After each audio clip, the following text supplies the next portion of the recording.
Johnny Dollar. Johnny, you better come right on back out here. Yeah, back out where, and who are you? Johnny, this is Red Bear. The fishing guide out there at Lake Mojave Resort? That's right. Red. The best fishing guide west of the Rocky Mountains. Yeah, I'll go along with you on that, and I should have recognized your voice. But where were you last week when I was out there? Over to Kingman, Arizona for a couple of days. That's where I ran into some trouble, Johnny. Bad trouble. Oh, what kind, Red? Well, when Avery Nicolette died... Avery Nicolette? Yes, sir. Well, I went over to bury him on account I was the only real friend he had. Yeah? And also to attend to his money and things. He left them to you, Red, huh? Well, you see, Avery showed me his will a couple of months ago. He wrote it all out himself, real legal, from some kind of a book he bought. Yeah? And he said he was leaving everything to me. Insurance and money and everything. So? But when I dug that will out of its hiding place, well, Johnny, somebody changed it. Well, weren't the police and the insurance company able to see that? They claim that I'm all wrong, Johnny, but I know better. You're sure? Only trouble is, well, Johnny, if you ever expect to see me again... You mean that somebody's threatening you? If you ever expect to see me again, you better come out here. Red. And if I was you, I wouldn't waste any time. Johnny. Okay, Red, I'm on my way.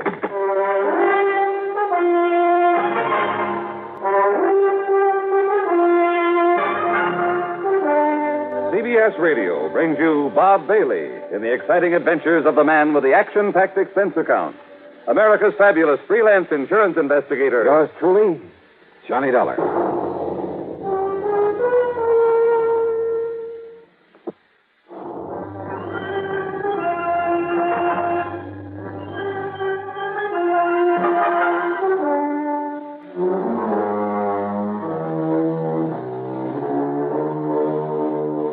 Expense account submitted by Special Investigator Johnny Dollar. To the Greater Southwest Insurance Company, attention of Jake Hessler, Kingman, Arizona office. Following is an account of expenses incurred during my investigation of the will and away matter. Expense account item 1, $154.50 plane transportation from Hartford to New York to Las Vegas, Nevada. Item 2, $50 deposit on a rental car. Instead of driving directly south to Lake Mojave Resort, I took Highway 93 to Kingman, Arizona. I went straight to Jake Hessler's insurance office on East Palm Drive. Johnny Dollar. Well, sit down, Johnny. Tell me all about you. Thanks, Jake. Well, I suppose you're here on account of Avery Nicolette's insurance. That's right. Wrote his policy himself. 10,000 straight line. And the beneficiary? To be named in his will. That's the way the policy read. Well, isn't that rather unusual? It's highly irregular. Took a bit of doing with the company, but that was what he wanted, and that's what he got. And it's made us a lot of trouble. How, Jake? Well, first of all, after he died, nobody knew whether he'd even made out a will. All right, then. That is, until some old character from over to Lake Mojave come along and showed us where he'd hidden it. There in that house he was renting. That was Red Barrett. That's right, Lloyd Barrett. He called himself Red. I understand he was a very good friend of Nicolette's. Only real friend he ever had, I guess. They used to do some prospecting or cattle raising or something together. And Red was named to get everything Avery had except insurance. Well, what was there besides the insurance? Avery's clothes, money. How much money? A couple of $1,000 he had in the bank. Now, look, about that will. Johnny, we was glad enough to have him find it for us, and it was okay. A holographic will, but okay. But when Red claimed that Avery was leaving everything to him, only the will said otherwise. Red called me on the phone, Jake. Yeah, he threatened to do that. And he told me that will has been tampered with. That's what he told us, only it wasn't done. And if you don't believe me, you can ask the police and the lawyer about it, only ask them gentle. What do you mean by that? Well, they got so fed up with Red having no grounds to substantiate his claim that, well, they told him if he didn't stop lying about it and bothering them, they'd throw him clean. Oh, Jake, I know Red. I know him well. I know that now and then he might stretch the truth a bit about some of his experiences, the places he's been, about the big fish over there in Mojave that he knows by their first name. Johnny, that's the very reason. But there isn't a malicious bone in this whole party. And I refuse to believe that he'd ever lie or try to pull a fast one for $10,000 or $10 million. Yeah, but Johnny... Now, who is supposed to get his insurance? A fellow named Louis Marino. Who's Louis Marino? Well, according to Mrs. Turner... Who's she? Mrs. Mary Turner. She was a kind of a nurse and housekeeper for Avery the past few months. A real nice woman. And according to her? Well, she didn't know much about this Marino, but she'd heard Avery mention him once or twice, that he lived up in Vegas. And, of course, she saw his name in the will when she witnessed it. Who else witnessed that will? Old Tim Hansen. Well, what does he say about it? Well, Tim got killed about 3 months back one night in April. Got drunk and run his car off the highway down towards Needles. Well, he's no help. Where will I find this Mrs. Turner? Still at the house Avery was renting. And she swears that Marino was mentioned in the will right from the beginning, huh? Yeah, but your friend Red Barrett... Okay, Jake, I'll see you later. You going over to see her? First, I think I'd better talk to Red over at Lake Mojave Resort and get myself a room for the night. Ask me, Johnny. You're just wasting your time and your money. Oh? My money? Hmm? I'm on an insurance case, remember? So, I'm on expense account. What? Sure, with your company footing the bill. Now, Johnny... See you later, Jake.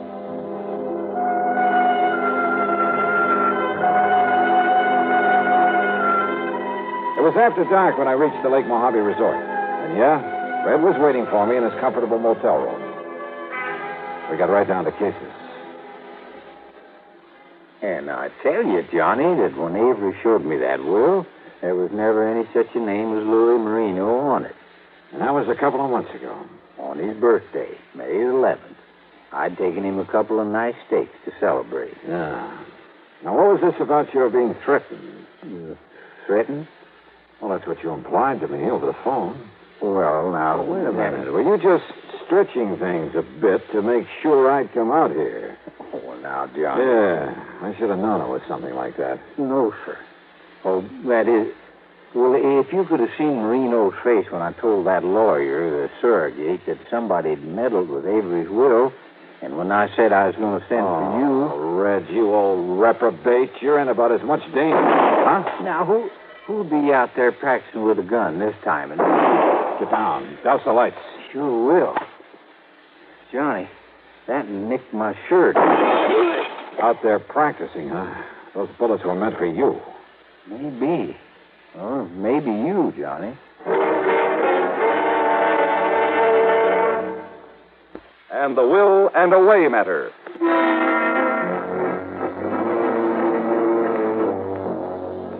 I thought Red Barrett there at the Lake Mojave Resort was spinning another one of his yarns when he told me he was being threatened by the beneficiary of the insurance he felt that he was entitled to. That is, until a couple of gunshots crashed in through the window of his motel room. Yes, sir, Johnny. That Louis Marino knew that I was going to send for you, so those shots could just as well have been meant for you as for me. Wait a minute, Red. Somebody... Stay low. Leave the lights out. Red! It's Buster. Buster Fabian. Yeah. Johnny. Hi. Red said you were coming out here to help him. Yeah, Buster. Pull down the blinds, Red, and turn the lights on again. Sure, Johnny. Those shots, Johnny, and I heard this window break. They came from a car up on the old mine road above here. And the car took off and went over the hill. So it looks like Red was right. Red, how much do you know about this Louis Marino? I tell you, Johnny, I never even heard of him until I dug Avery's will out of the linen closet there at his house, and I saw Marino's name on it. Only thing I know about him is that he's been living up there in Vegas, working in a garage, about 3.5 months now. Then he must have arrived there shortly before old Tim Hansen died, which probably doesn't mean a thing. Well, Tim was the other witness to Avery's will. Johnny, I knew old Tim pretty well. He was kind of a general handyman over there in Kingman. I used to have him come over here and give us a hand now and then. So? Well, did you hear about how he died? Sure. Got drunk one night and ran his car off the road. Only Tim never touched the stuff. You're sure of that, Buster? Yes, sir. Well, did you tell the police and coroner? Yeah, and I guess they changed their report. Not that it means anything. I wonder. Let me get some dates straight. Dates, Johnny? Yeah, how long was Avery Nicollet living over there in Kingman? Since January. And before that? California, working in the oil fields. But the doctor told him if he didn't get over here in the desert, that his lungs wouldn't hold out more than a couple of months. When did Mrs. Turner take over as his nurse and housekeeper? Oh, Mary started working for him in March when he took real sick. That's when he made out his will, too. And Mary and Tim were the witnesses. That's also about the time Louis Marino arrived in Vegas. Well, yeah. Johnny. No, let's not try to tie these things up until we have good reason to. Well, you ask me. Then it was back in April that Tim Hanson died. Yes, sir. And when did you see the will? In May. That was the time I almost got killed. What? Oh, I'm coming over the pass that night on the way back here. The steering on my car gave out. Wait a minute. Did anyone examine it after that happened? Well, I had it fixed, if that's what you mean. No, that isn't what I mean. What are you thinking of, Johnny? Plenty, Buster. Red, where is that will now? Well, it's still with Lawyer Robbins, I guess. Over in Kingman? Yes, sir. He's the surrogate on it. And he lives right over his office on North Poplar. Good. Then I'm going over there to see him.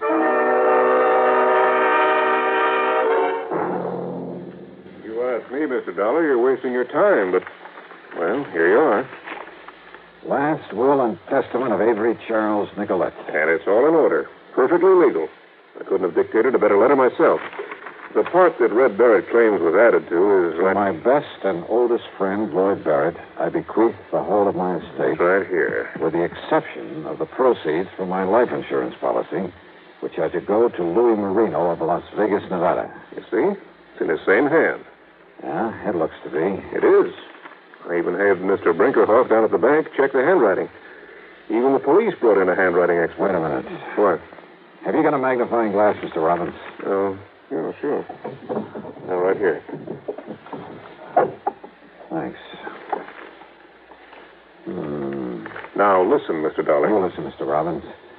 I don't know whether this last part is in Avery Nicolette's hand or it's just a clever forgery.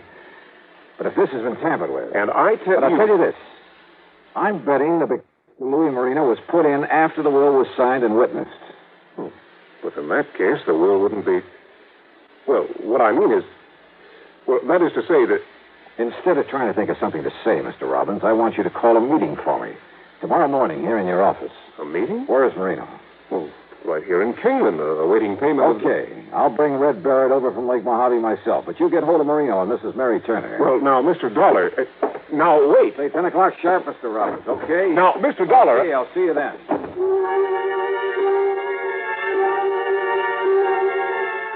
As it turned out, I didn't go back and pick up Red after all. Oh, sure, I started to. Even got a few miles out on the highway. But I ended up by telephoning him from a room I'd taken at a motel right there in Kingman. As for my rental car, well, I don't want to sound dramatic, but what happened was this. About 2 or 3 miles out of town as I was driving along, a funny buzzing noise in the motor. And it stayed real constant even when I slowed down. Well, I've heard that noise before, so I decided to get as far away from that car as I could, but fast. And I ducked behind a mound of gravel there at the side of the road. Yeah.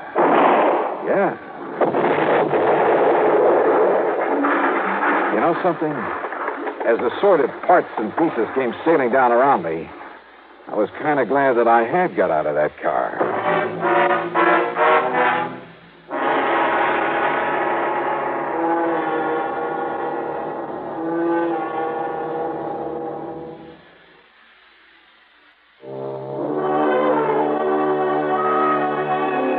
I guess I had underestimated the Kingman, Arizona police.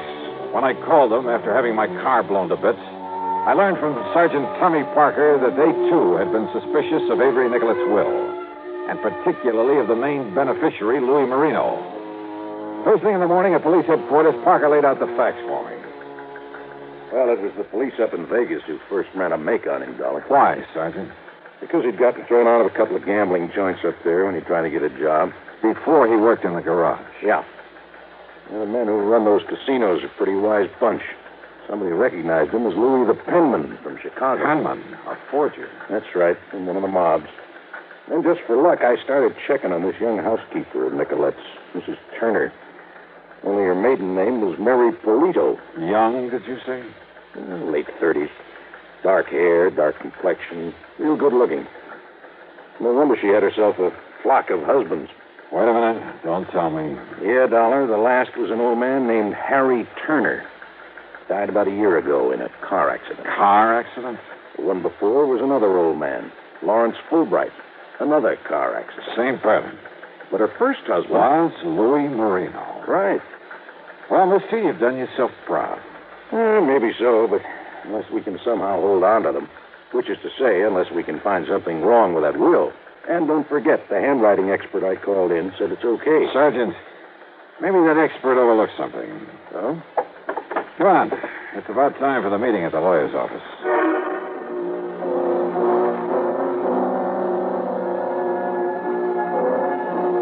Wisely enough, Sergeant Parker decided to stick around outside while I went into the meeting. Present were Mr. Robbins, the lawyer, Red Barrett, Louis Marino. I couldn't blame Red for not liking his looks. And Mrs. Mary Turner. At the moment, Red had the floor. And I tell you, I don't want the money. I'll give it to charity. But I don't want it going to somebody that Avery never even heard of. What do you mean he never heard of me, you crazy old bum? Because he would have told me. That's why. Because he told me everything. Yeah? Well, I'm sorry, Mr. Barrett, but I'm sure I heard Mr. Nicolette mention Louis Marino many times. And when I saw his name in the will... Somebody put it there after I saw it. You're crazy. All right, now, folks. Listen, old man, if you think you can break this Maybe I can, Louis. Huh? Who's this gentleman, Mr. Robbins? This is Johnny Dollar, Mrs. Turner, investigator for the insurance company. Well, good. Not that it makes any difference to me whether Mr. Marino gets that insurance money. Oh, I think it does, Mrs. Turner. Mrs. Mary Polito, Marino, Fulbright, Turner. What? Did you toss in a Marino somewhere along there, Johnny? No, Mr. Dollar. Listen here, Dollar. Marino, it may be tough proving that you caused the death of the other witness to that will, poor old Tim Hanson. It was a car accident. He was drunk. They found the bottle right beside him. He never took a drink in his life. I suspect that bottle, if there was one, was planted in his car by the mechanic who tampered with his steering. Who said? And come to think of it, you are a mechanic, aren't you, Louis?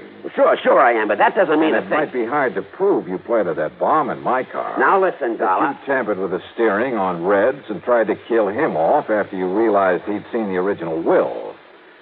But sooner or later, I think these Kingman police will be able to pin these things on you. The only thing I have to prove, though, is that this will was tampered with. And I think I can. Yeah?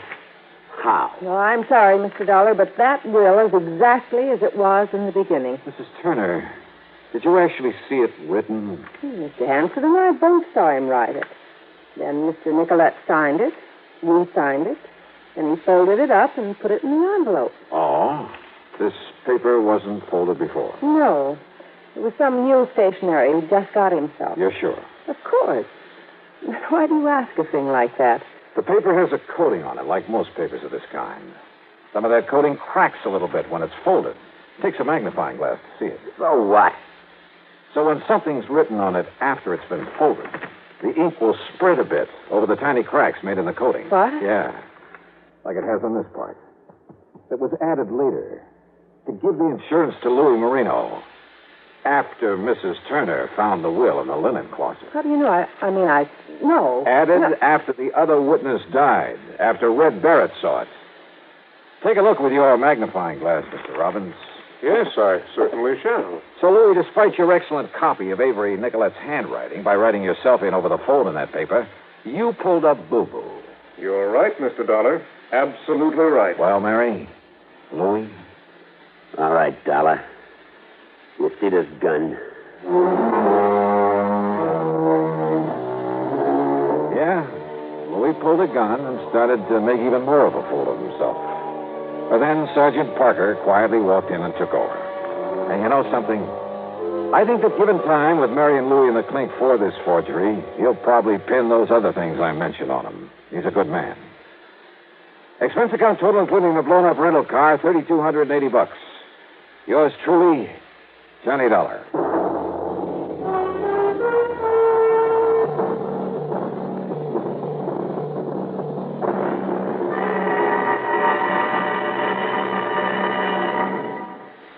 Star to tell you about next week's story. Next week, a beautiful girl, a terrible storm, and a miracle. Join us, won't you? Yours truly, Johnny Dollar.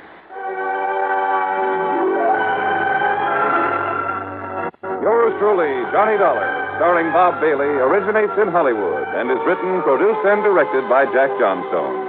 Heard in our cast were Virginia Gregg, Barney Phillips, Forrest Lewis, Harley Bear, Jack Boyles, Billy Halp, and Byron Kane.